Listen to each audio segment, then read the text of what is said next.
La mort utilise les habitudes de pensée, les courants de pensée, pour garder l'homme dans l'impuissance, pour le forcer à toujours retourner d'une façon référentielle, intuitive, à sa programmation mémorielle. La mort retourne toujours l'homme à la mémoire. La mort utilise toujours la mémoire.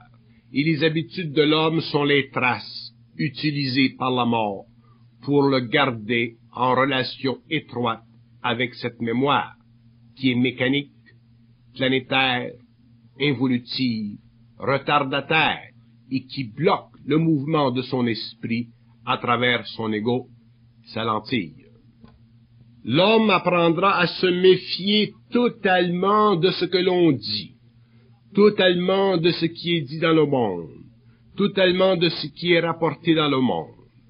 Il sera obligé de ne vérifier sa connaissance, son savoir, qui est universel, que par lui-même et en relation avec d'autres qui, comme lui-même, ont atteint un niveau d'évolution de mental supérieur afin de faire descendre sur le plan matériel une science créative de l'invisible. Donc, l'homme doit apprendre à se libérer de ses attitudes et de ses habitudes mécaniques qui font de ses pensées un jeu pour les entités dans l'invisible. Et ces entités utiliseront ce jeu jusqu'à la dernière minute. Elles feront tout pour empêcher que l'homme sache, parce que il y va de la domination de son esprit et de l'empêchement sur la terre que l'homme un jour soit suffisamment libre pour traiter lui-même de son évolution. Et ceci, sur le plan personnel, c'est très grave, c'est très sérieux, parce qu'il y va de la vie de l'homme, il y va de la vie de l'individu, il y va de son bonheur, de sa joie, de la plénitude de sa vie. Et l'homme doit connaître une vie pleine, c'est-à-dire une vie qui n'est jamais interférée, entachée par l'activité subliminale des plans astraux de sa conscience subjective. Si l'homme aujourd'hui ne peut pas sentir qu'il est parfaitement bien dans sa peau, qu'il est parfaitement bien dans la vie, que la vie et lui sont étroitement en union, c'est parce qu'il y a en lui de la pollution quelconque, et il doit se créer la tâche d'investiguer la source de cette pollution, d'en compte quoi, et de réaliser les mécanismes qui rendent cette pollution insupportable à sa conscience sensible et intelligente. Le monde de la mort n'est pas simplement un monde qui évolue en dehors de l'expérience de l'homme. Le monde de la mort est un monde qui évolue par rapport à l'expérience de l'homme. Donc, il évolue par rapport à l'activité mentale et émotive de l'homme. Et l'homme doit prendre conscience sérieusement de cette condition, parce que c'est à partir de cette étude profonde de lui-même qu'il comprendra finalement les blocages qui ont été exercés pendant sa vie et qu'il pourra finalement se libérer de ces blocages pour pouvoir commencer à vivre une vie libre qui l'amènera éventuellement à constater que l'invisible éthérique est plus près de la terre qu'il ne le croit et que ce même invisible fait partie du monde ou des mondes qu'il devra un jour visiter dans le but de faire connaître à l'homme de la terre une science nouvelle qui donnera en retour à l'évolution de notre planète une très grande expansion. Le concept de la conscience supramentale est un concept nécessaire pour nous permettre de comprendre les aspects fondamentaux de la vie. Mais la conscience, que nous lui donnions quelque nom que ce soit, représente dans le fond un mouvement de l'esprit de l'homme, mouvement auquel l'ego éventuellement pourra participer au-delà de sa sensorialité mécanique. Donc le terme conscience ne veut pas simplement dire un état plus évolué, plus spirituel, plus sensible de la réalité. Le mot conscience dans sa finalité veut dire passage pour l'homme d'un plan à un autre. Donc, passage d'une dimension à un autre, passage d'un espace-temps à un autre. Et ceux qui vivent sur le plan simplement de la conscience psychique, ceux qui vivent simplement sur le plan de la conscience réflexive, ne connaissent pas ce que veut dire conscience réellement. Ils n'ont pas d'idée de l'aspect concret de la conscience. Ils ne réalisent pas profondément que conscience veut dire mouvement de l'homme à travers les sphères de la création, que ces sphères soient matérielles ou qu'elles soient invisibles. Et le tout de cette conscience est directement relié au blocage psychologique créé par ses pensées subjectives.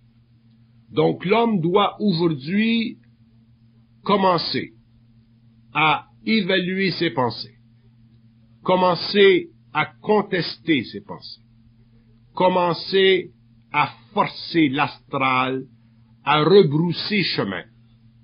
Il doit commencer à pouvoir mettre en œuvre dans son mental une force créative émanant de son esprit, de son double, qui lui permettra éventuellement de conquérir l'astral et finalement d'en sortir pour pouvoir bénéficier de sa fusion.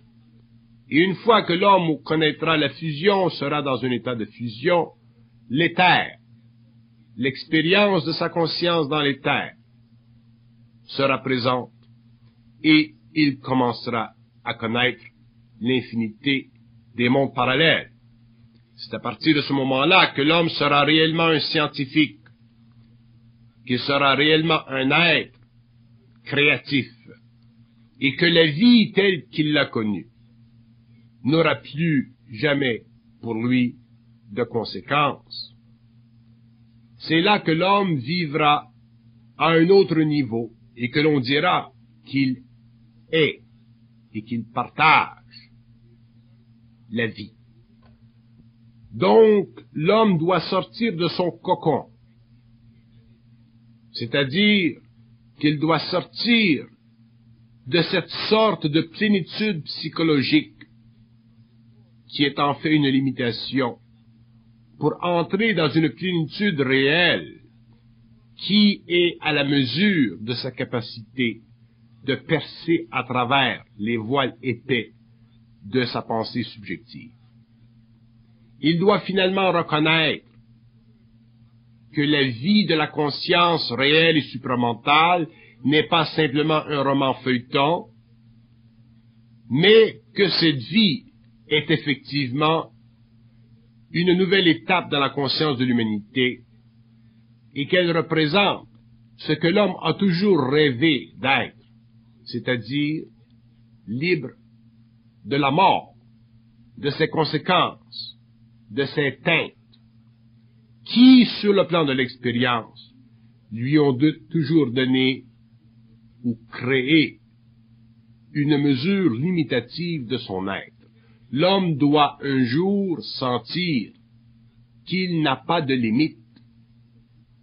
Et tout ceci est en fonction de sa capacité de bien regarder la nature de ses pensées et d'arrêter l'action dévastatrice de ses pensées subjectives, mais de le faire d'une façon réelle et non pas simplement d'une façon curieuse ou simplement philosophiquement investigatrice. Il ne s'agit pas pour l'homme d'investiguer philosophiquement l'invisible, il s'agit pour l'homme de pouvoir un jour y pénétrer. Il ne s'agit pas pour lui de traiter avec l'invisible pour y en retirer une sorte d'information.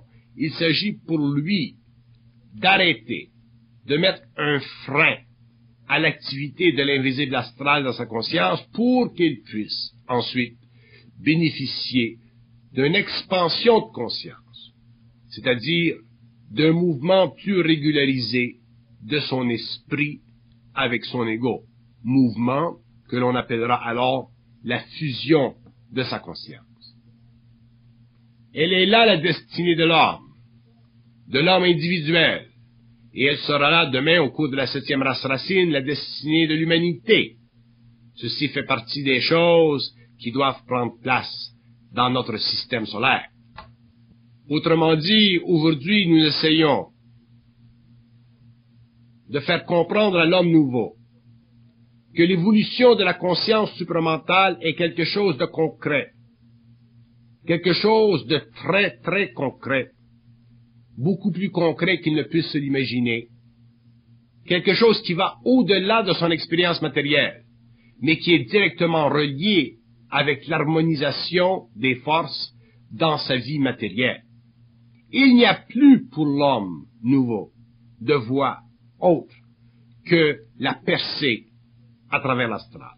Il n'y a plus d'autre voie, d'autres sentiers pour l'homme nouveau que la conquête de la mort.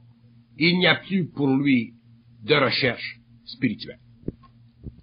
La vie de l'homme, sans parler de sa conscience, est beaucoup trop importante pour la vie du cosmos, l'évolution du cosmos et l'intégration des différents niveaux de vie pour que cette vie soit simplement reléguée à un statut d'étude spirituelle et de recherche spirituelle. La vie de l'homme doit être directement reliée à la conquête totale du pouvoir de la mort à travers son mental.